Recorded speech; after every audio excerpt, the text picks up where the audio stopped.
Mark Rogers TV on Big Ten football as Nebraska again collapses on the big stage at Wisconsin after going up 17-3 and lose this one to the Badgers once again. We bring in Brian Towle to talk Nebraska football. He comes in from Corn Nation on the SB Nation platform.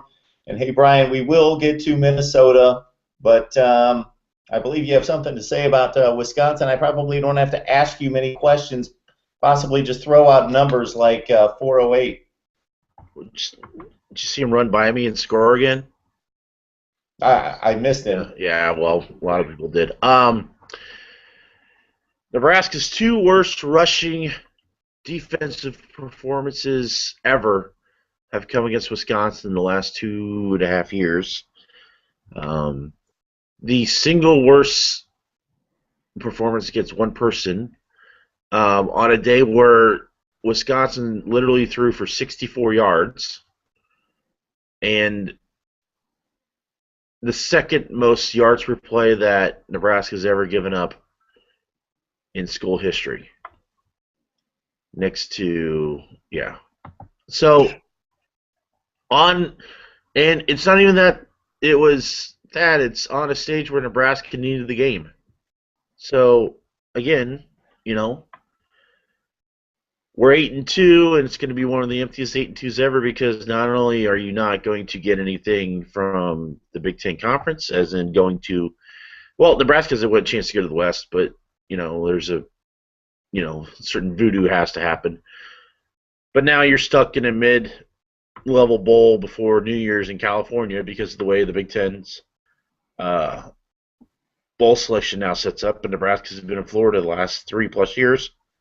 So therefore, Nebraska's stuck on going to California or somewhere else, but it's probably going to be San Diego. And the emptiest feeling in the world, just the emptiest feeling in the world, knowing that your team was up 17-3 with 14 minutes to go in the second quarter. With 3 minutes to go in the second quarter, you're down by a touchdown. You have no answer on offense. You can't run it. Your star running back, whose season has gone from All-American, possible going for the Heisman on Halloween, has gone from that to, well, gosh, let's hope he's second team All Big Ten in December. And that it's pretty disheartening. It is really disheartening because you knew what this season came about, and Nebraska's 8 wins have a total of. Nebraska's 8 wins, their record is 32, and they have 32 wins on their 8 against teams that have those 8 wins. Nebraska's 2 losses, those teams have 16 wins. So Nebraska's done what they had to do this year, beat up on teams that are decent, not great, against teams that are really good.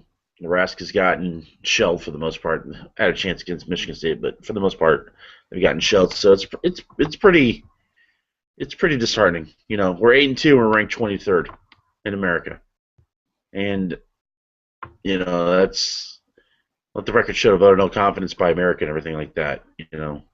And this weekend, two big games this weekend, and the fact of, boy, if you think that things are bad now, wait until a 4-loss campaign after being 8-1 heading into Wisconsin was really bad. So. Yeah, it kind of hurts. Yeah, Brian, Wisconsin runs the football against everyone to a certain extent. So Melvin Gordon coming out of that game with $150, $160, and Nebraska still having a formula to win, I don't think would have surprised anyone because Wisconsin's going to get the yardage on the ground. They're committed to the ground game, and they block it extremely well, and he's possibly the best back in football. I watched all 25 carries last night. I watched the condensed version of the game. It seemed to be a combination of just sheer athleticism, getting to the outside. A lot of plays got clogged up in the middle. Then he was able to bounce it out and find something. Some of them were just supremely blocked, and it was just you could drive a Mack truck through the hole. Others, he just guys just bouncing off of him. So, what would be your laundry list of ills on the rush defense?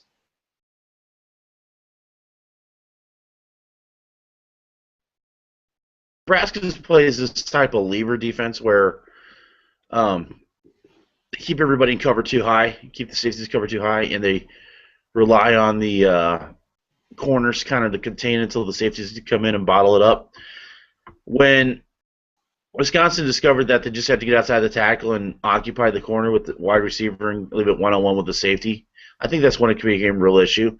I don't think the line played, in the whole grand scheme of things, I don't think the line played bad. They're definitely, run defense is not definitely their key, but when you run for 408, nobody really has a good, nobody's stood out well to you. I think the line themselves didn't play bad. I mean, Gregory is not the greatest run defender known to mankind. That is his one issue. I think, if I remember right, the two safeties, Corey Cooper and Nate Jerry, had the most tackles on the day, followed by Josh Mitchell, cornerback. So, and let's face it, this defense caused 4 turnovers during the day. It's not like Wisconsin was just mangling up and down the field, especially in the first quarter. The turnover, the second play of the game, Gordon had, if I remember right, 3 fumbles. I mean, hindsight, yeah, he could have done more than that, but at the same time, it's not like Wisconsin was just, military precision all day, because they weren't for the first quarter.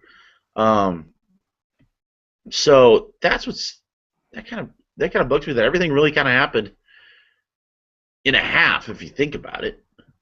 I mean, Gordon had some numbers after the first quarter, but it really, everything happened in a half. And once it got to the point where Nebraska could, they had 2 or 3 plays Nebraska couldn't stop, they just kept going to the well, and it wasn't like they were doing anything great. I mean, Nebraska kind of knew it was coming, blocking scheme wise.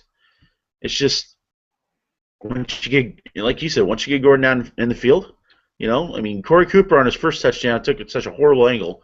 All Melvin had to do was leap over him and get the touchdown, and that kept going on and going on and going on. So, couple that with the fact that the Nebraska offense kept going 3 and out and could not do a single thing on offense all day.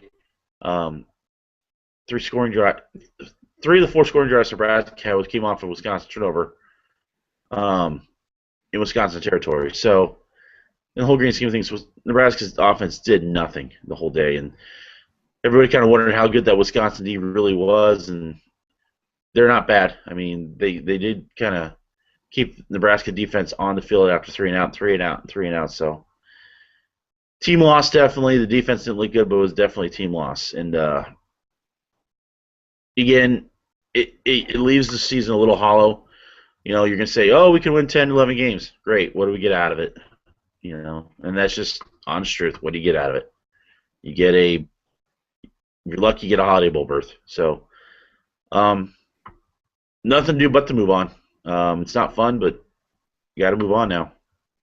Well, when you give up the 408 on the ground to one back, like 570, whatever the number was, in total rushing offense, I guess, again, the alarming thing is, you mentioned, 64 yards passing, and anytime you play Wisconsin, especially minus the Russell Wilson year, you got to stop the run first, and you can really sell out on this team. They don't have anybody that scares anybody on the outside. They don't have the NFL prospect in waiting at quarterback who's going to carve you up in the secondary, so you can somewhat sell out to a certain extent. So yeah, that's going to be a bit disappointing. And again, you highlight the trend under Bo Pelini, which has been winning 9 games, which is great, which hasn't been matched outside of Alabama in the last 7 or 8 years, in college football. But when you hit the big stage and after beating everybody you're supposed to beat, not being able to match up against a Wisconsin or Ohio State in particular in the last couple of years. Flip it to defense for Wisconsin. You mentioned coming in number 1 ranked in the country, but had not faced any of the better teams in the Big Ten, i.e. Michigan State, Nebraska, or Ohio State offensively. They did the job. And you mentioned not being able to break through that 9-win barrier, being that type of team that's going to seriously contend for conference championships and possibly, possibly a spot in the playoffs. If you just look at your quarterback, it's rare that a team that's limited as much as you are at quarterback can be able to make that step as well. I know you've got other problems, and the most significant one that stood out is the rush defense on Saturday and has been in the last two meetings with Wisconsin. But Tommy Armstrong completing 51% of his passes and throwing whatever 9 or 10 picks thus far this season, I don't know that he's the guy either. Well, the problem is with that is Bo Pelini's come out numerous times, especially and one of the big things he came out with Monday and said, Tommy's our quarterback. He's the best one of the bunch, which, and our site manager, John Johnson, said, simple this, what does it hurt throwing Riker Fife in there when the game's almost out of reach? When you could prove that all Wisconsin had to do was pretty much line the box up and blitz and dare you to throw. What's the worst thing that could happen when you put Riker in? He throws an interception, they score again. That's what's going to happen regardless. They're going to score again on offense. And I think that's maddening because this is really kind of what happened with Taylor Martinez at Nebraska in his early years when he struggled and there was an issue and he wouldn't grow very much. Fans always kind of clamor for the backup, and the one year they got it, they didn't per se like it against Texas. They just want to see something different, try something different. I think that's what the big deal is. They want something tried differently, and if it works, great. If it doesn't, in a situation like that, what's the harm in it? At least get a kid some touches or anything like that. So you're right. I mean, in the whole game, Tommy Armstrong goes 6-18 for 62 yards. Which looked better than Joel Stavey at 46 yards, but at the same time, guess what? Still 408. The average 11. Wisconsin averaged 11 yards a carry for everybody. That's alarming. That is violently alarming. And like I said, yards per play. Let's think about this. End of the first quarter for Wisconsin, they had 81 total yards. Melvin had 51, which more than I really thought. But him and Ameer Abdullah kind of have a nice little battle. Ameer had 8 for 42. Well, at the end of the game, Ameer didn't have much past that. Ameer had 75 yards, which 18 carries, 75 yards is really not a bad day if you think about it. But compared to 408, it's nothing. It's irrelevant. And that's the thing that really kind of frustrates everybody on this. So again, Bo's come out and he's been really defiant this week in the press. I wrote a piece saying, hey, something's wrong. Nebraska's a good team, and Nebraska, because they're good, it keeps them from being great. Everybody's worried about being good. Everybody keeps around what makes them good, and it keeps them from being great. A lot of people want to know, what's going on in the program, what's wrong, what needs to be changed. Bo comes out Monday in his press conference, yesterday in his call-in show, and says, well, everything's fine. I'm proud of what I've done, and I'm proud of how I work at everything, and there's nothing that we're going to fix, or we're going to keep the status quo, and everybody's kind of beating their hands on their computer and on their anything they can find, saying, do you not get it? Because every time there's a big game in Nebraska football, we're an afterthought, and that's what bugs a lot of people. That definitely bugs me, because you get to the point where, if Bo was winning these games regularly, that'd be one thing. If we lost 24-17 in Wisconsin, no one's going to say a word. No one's going to say a word. Unfortunately, that's the halftime score. Okay? If you look good for 3.5 quarters and maybe fall at the end, we get that. That's fine. It's tough. Mass is a tough place to play. They wear you down and such like that. That's fine.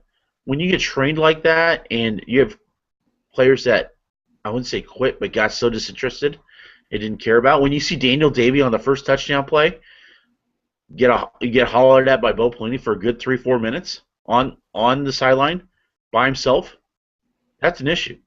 Then come Tuesday, when the quote-unquote black shirts, when the captain of the black shirts, Josh Mitchell, says, well, I don't think anybody should be wearing them. Excuse me.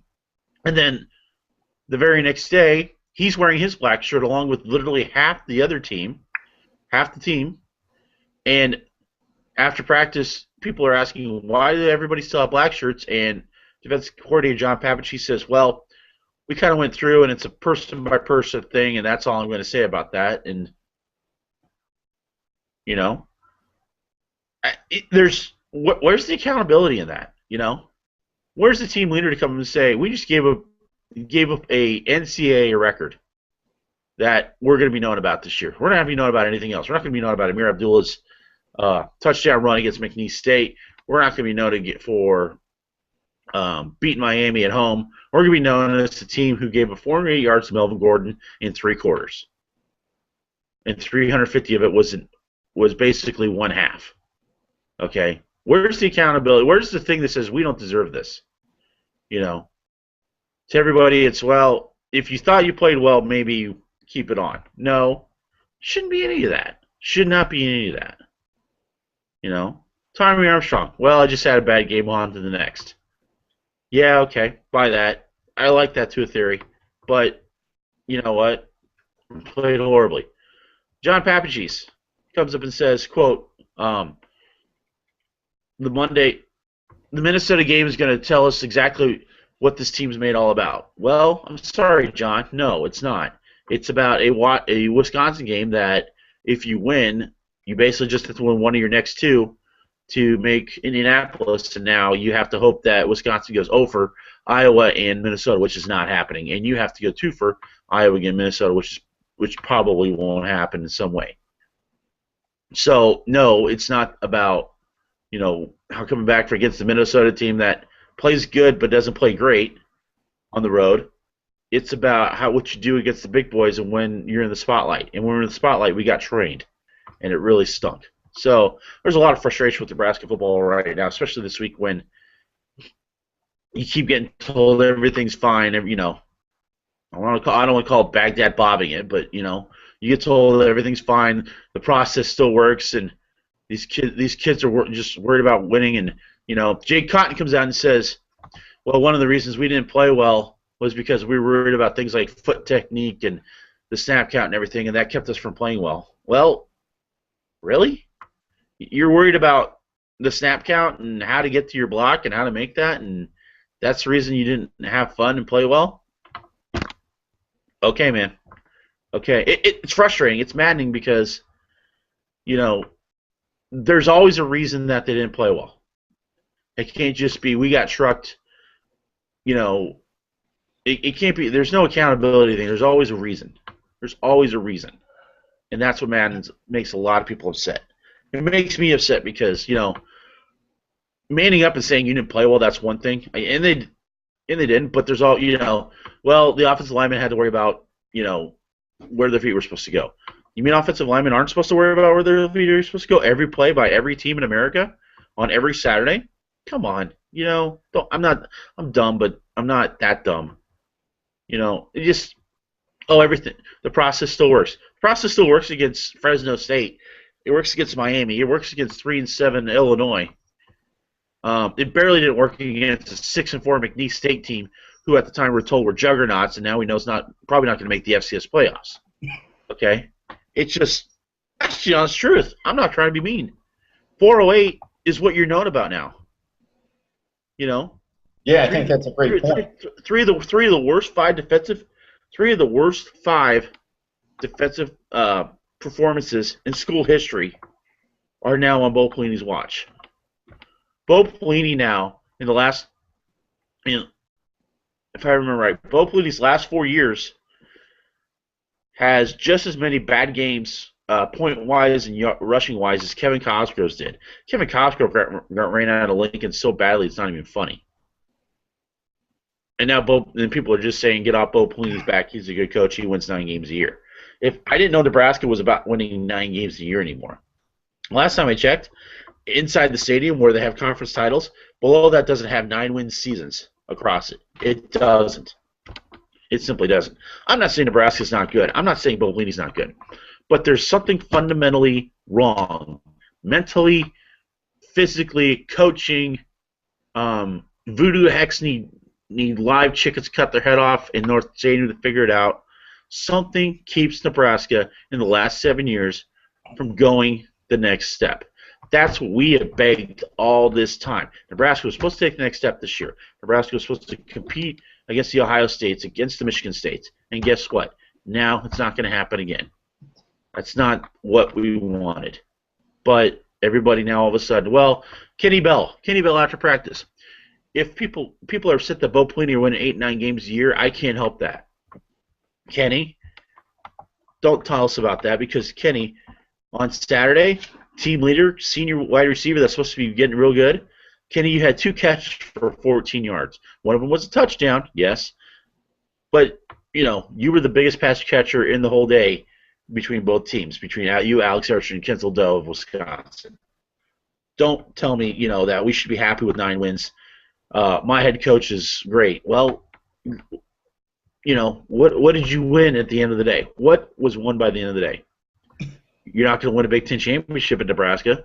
That's kind of what you're measured at. That's all we really ask. If we won a Big Ten championship, nobody would be upset with Bo Pelini at all. Well, they would be, but not as much. You haven't gotten there. Whether it be 1 second, whether it be the choke against Oklahoma the next year in Arlington, if Bo Pelini had something, then we wouldn't be so dang tied up about it. But we haven't won a conference championship since 1999. In this century, we haven't won one. We haven't won a conference title since Eric Crouch was a sophomore. Charlie McBride's last year. That's the issue with Nebraska.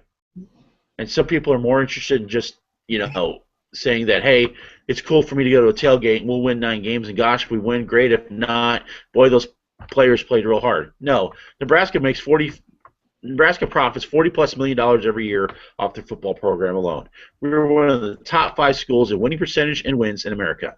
We are a big-time football school. We are not Iowa State. If we were Iowa State, we would not care if we were going to the Texas Bowl, or we would get just giddy if we were going to the heart of Dallas Bowl. We were supposed to go to somewhere like the Cotton Bowl this year, maybe a little more if we'd won out. Now what do we have? We have San Diego. Great town, horrible stadium. Nobody cares about the opponent that's coming from the Pac-12. And if we lose that game, then, gosh, we just try too hard. Okay, I'm done. I promise. Hey, Brian, I'll put a bow on it this way, and I think you'll agree. It sounds like many of the coaches and some of the players don't understand the expectations, and we both know that there are Nebraska supporters out there that have 1995 kind of expectations, and that's unrealistic. 11-1, 12-0 every year, and competing for national championships every year, that sort of thing. You're focusing on the conference, and having not won a conference championship since 1999, whether it be in the Big 12 or the Big 10, that needs to be the focus. If you're competing for conference championships legitimately, Nebraska has competed for conference championships, but when you get to the big stage, no, you're not going to beat Ohio State, Wisconsin, and Michigan State and those teams every time. But about half the time, you should win those games. If you're Nebraska, you should win those against the big ranked opponents, the top 10, top 15 teams in your conference about half the time. Because the pecking order in that division is supposed to be Nebraska-Wisconsin fighting for conference championships to represent the division in the conference championship game. Iowa's supposed to be somewhere here jumping in every 3 or 4 years. And then really Minnesota's not supposed to be competing for division championships, and Northwestern, Illinois, the rest of them, an afterthought. But it's supposed to be Wisconsin and Nebraska's show, and basically it appears to be just Wisconsin at this point, with a pretty good showing by Minnesota and what Jerry Kill's done. And so they haven't looked too good despite the 7-3 record. But right now it's Wisconsin and everybody else. You're probably the second best team in the division. But again, it's supposed to be Nebraska fighting for championships and winning about half of these showdown games. Yeah, the Big Ten and the Big Ten West and Wisconsin and Minnesota and Iowa need Nebraska to be good to win things, because it's not even about legitimizing the move from the Big 12 to the Big Ten. It's about one of the top 5 schools in America in your conference being something that you can be proud of. You can, we have this and we have such. Look how bad. You think the East wants Michigan to be good again? Definitely, because Michigan's good. That makes the whole division good. It's not just Ohio State, Michigan State, and everybody else. They need Michigan to be good. That's why Brady Hook's going to get canned. They need, when Ohio State was not playing well in the year that Luke Fickell needed Ohio State to come back, and they've come back. So right now, the Big Ten as a whole needs Nebraska to be better in the spotlight than they are now, and that's just the plain honest truth. Everybody would benefit from it. You wouldn't. Iowa State's going to feel the wrath of it when they beat Wisconsin in the Big Ten championship, and if they don't make the playoff, guess what? That loss against LSU, that loss against Northwestern to Wisconsin, is going to bite them, because if they played a one-loss Nebraska team that had some decent wins, I wouldn't say great wins, but decent wins, it would have helped them a lot more. And if they don't make the playoff because of that, then you can't. They did all they could. I guess they could have beat a not very good Virginia Tech team, but at the end of the day, Nebraska kind of needed, for the Big Ten's sake, Nebraska needed to go to Indianapolis with one loss, regardless whether they're going to win the game or not. And it's going to be felt conference-wide now. So, but I completely agree. Brian, let's give Minnesota some time. This is the team that hosted Nebraska last year. I know we recapped that game. You were a bit frustrated. Minnesota pretty much outblocked, out-schemed Nebraska coming in. We know what the Gophers are going to do. Much like the Badgers, it's all David Cobb coming downhill at you. Mitch Leidner's a 51% passer.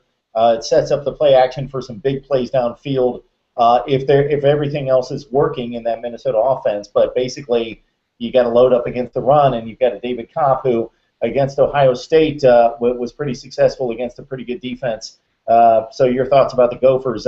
This team is probably better than they were last year when they won in Minneapolis. Yeah, the thing they did really well last year against Nebraska is Max Williams. They got him against the linebackers, David Santos, especially Santos. I remember probably one of David Santos' worst games ever. They got a lot of misdirection going. You used Cobb flowing and play action pass with Leidner, and Philip Nelson, I think, was there also. And a little bit of running threat with Leidner kind of hurt them a little bit. Also, offensively, Nebraska was kind of probably a little better last year, but that was Taylor Martinez's last game as a cornerback, healthy, and they had a little bit of a threat. Right now, you could argue that Nebraska offensively is worse than they were last year. I do still think Nebraska is a little better defensively than they were last year, only because the linebackers have grown a little bit. But at the same time, they also have shown the ability to get caught in the wash, get lost in misdirection, and beaten by people like Cobb, people like Max Williams in pass coverage. That kind of does scare me a little bit. Plus, let's face it, Minnesota's defense is not the worst thing in the world. They only give up 22 a game, and some of those totals are pretty big. They gave up 38 to Purdue. At the time, Purdue was playing pretty well. They kept Iowa to 14 points. Granted, they kind of wore out against Ohio State last week, and part of that issue was Barrett's ability to both run and throw. You could argue that Armstrong can run somewhat similar to Barrett. He's not going to run, obviously, like JT Barrett throwing-wise. Nebraska could have issues with that. It's an early game. Fan apathy might be a little high. Senior day, people are going to be kind of nostalgic about it. It kind of worries me. I don't know who's going to win yet, obviously, but the one thing that worries me about this game is the fact that, David Cobb is going to come in and, if he starts getting the 10, 12-yard carries and he's at 100 yards by halftime, all of a sudden the doors are going to be slamming in Nebraska's head once again. This is happening again. And let's face it, the way Bo Pelini's acted last week, kind of, a little defiant, a little angry, a little upset and everything, who knows where he goes? This may have the stink of Iowa last year. Now Nebraska can come out and win 51-14, and I could be totally wrong. But what's sad is right now, if Nebraska wins against Minnesota, that's their best win so far this year. But tie with Miami if Miami wins this Sunday. Well, Minnesota's wow, really? And it's not like I'm not just in Minnesota, but top 25 team technically, 25th in the college football playoffs, seven and seven and 7-3, 4-2 in the division. Technically they're kind of the same team as Wisconsin is. Obviously, Gordon and Cobb are not the same thing, but it's Minnesota's done pretty well this year. I think they've kind of gotten the max they can out of their schedule and such. I mean, 2 of the 3 losses against TCU, who's not bad, and Ohio State's not bad. Illinois was kind of like really their only bad game of the year. Okay, so again, this is a game that if Nebraska's fragile and they get down by 10 early, it could be very bad. And wow. The more I think about it, the more I want to scream. Because if that does happen and Nebraska goes down and Nebraska loses, it takes the 10 wins away, it brings up the 4 losses again, and everybody's just going to be on edge. And and the thing that's going to happen is if they lose, it's going to divide the fan base even more. In that you still have people who think that Bo Pelini's great, and you're now getting a greater image of people that think that Bo Pelini's not cut out for Nebraska. And this harmony sucks when it comes to that. It really sucks because you kind of want to be unison. Everybody cheers for Nebraska. That's one thing, but everybody cheers for him. It seems like sometimes people cheer for the team in spite of Bo, but then also people cheer for Bo in spite of the team. And it sounds very odd, but that's the gist I get sometimes, especially after last year with Iowa, that people are Bo fans more than they are Nebraska fans sometimes, and it clouds everything. So I don't know what team shows up. Team that played against Miami and looked really good on offense, and shut the ground game down and forced Miami to throw, and got stuck at quarterback. That man, Brad Kaya is really good now. He wasn't good back then, and made some errors and got some pickoffs. Or it's the team like last week where if they get a little bit of Cobb against him and he runs a little bit and he scores some touchdown, gets some play actions with Max Williams, and he gets the 15, 20-yard completions. Oh crap, last year's happening again. Can't move the ball on offense. It could be very ugly Memorial Stadium Saturday. Brian, I don't think there's any question who's got the more talented roster. Nebraska's a more talented team on the depth chart. They're just a better team. They've got more speed. They've got more athleticism. They've recruited better than Minnesota, as they should. But you just touched on it a second ago. I don't know which Nebraska team's going to show up. The team that might be deflated from losing to Wisconsin and kind of blowing the season, or the team that should be angry from the Wisconsin embarrassment and show up and make a statement against a pretty good team. Minnesota, I know I would be shocked if a team doesn't show up from Minnesota and really compete and play hard, because that's who they are under Jerry Kill. They're a very competitive team, a bit undermanned against the heavyweights in the Big Ten. But, man, I watched that Ohio State game, and the Buckeyes should have blown them out. When I say should have, they fumbled the ball.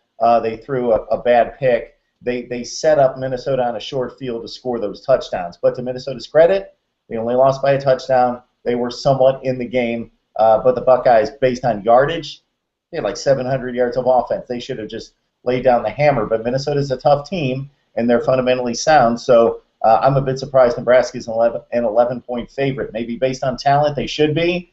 But the way these teams are playing, I think it's going to be a closer game than that.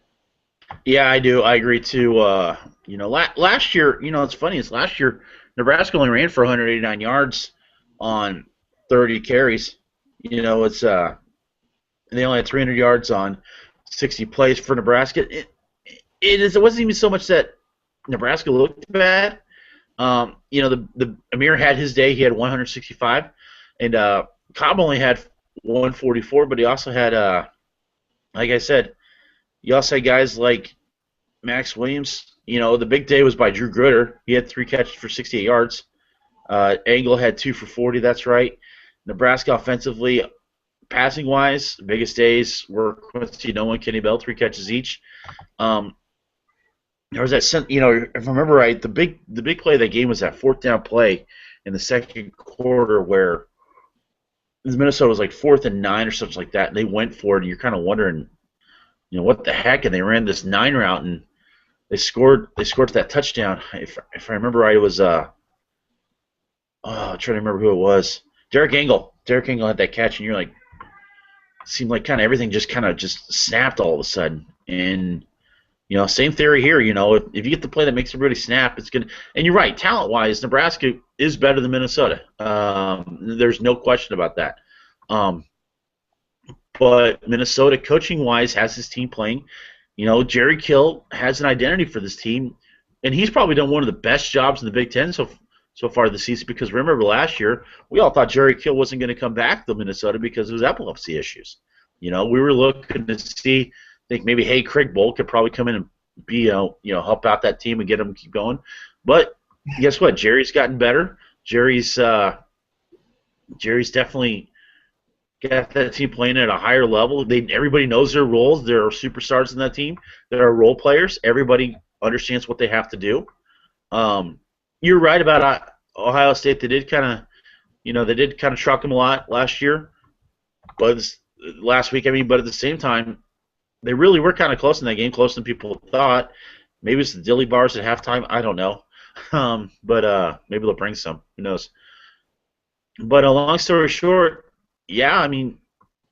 If Minnesota and Nebraska are equal in the fourth quarter, who will have the confidence to win the game, and who will bunker down? Because Nebraska's confidence is a little shaken, and Minnesota, yeah, they're a little shaken last week, but overall, they're kind of playing well. So this is going to be interesting to see how everything happens. And 11 a.m. kick. Everybody's grumbling about 11 a.m. kick, to which I say don't give up 56 straight points to Wisconsin. You don't have to worry about 11 a.m. kicks, but hey, that's just me. So yeah, it's going to be interesting to see. And the one thing I wonder about this here is, if you look at the numbers, Leidner and Armstrong are kind of the similar quarterback. If you think about it, Armstrong could probably run a little better, but numbers-wise, who of those two will have the better day? And whoever has the better day probably wins this game, because Ameer's going to get his yards, Cobb's going to get his yards. Whoever those two have the better game probably win.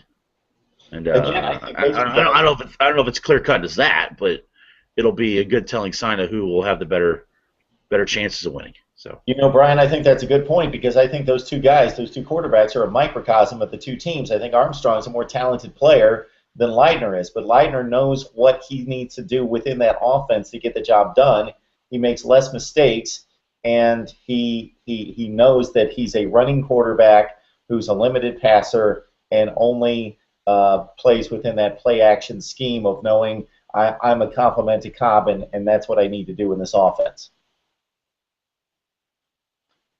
Brian, hey, before we let you go, yeah, there was just one thing I wanted to get out of you, and I probably should have brought this up right when I mentioned Minnesota, is how's Ameer? What's our percentage of health on Ameer coming into Saturday? Ameer had a grade 1 MCL strain 2 weeks ago. They didn't run him a lot during the bye week. He practiced. I thought Ameer looked okay running-wise Saturday. He probably won't be healthy the rest of the year. I think the one thing that Ameer had an issue with on Saturday was his pass blocking, in that when he got to hold the player, when the linebacker such came down the hill and he contacted him, you could tell there was an issue going left and right for Ameer. He couldn't shuffle his feet or such left and right. I don't think Ameer's going to be healthy at all until the bowl game. Even then, I don't think it's going to be 100%.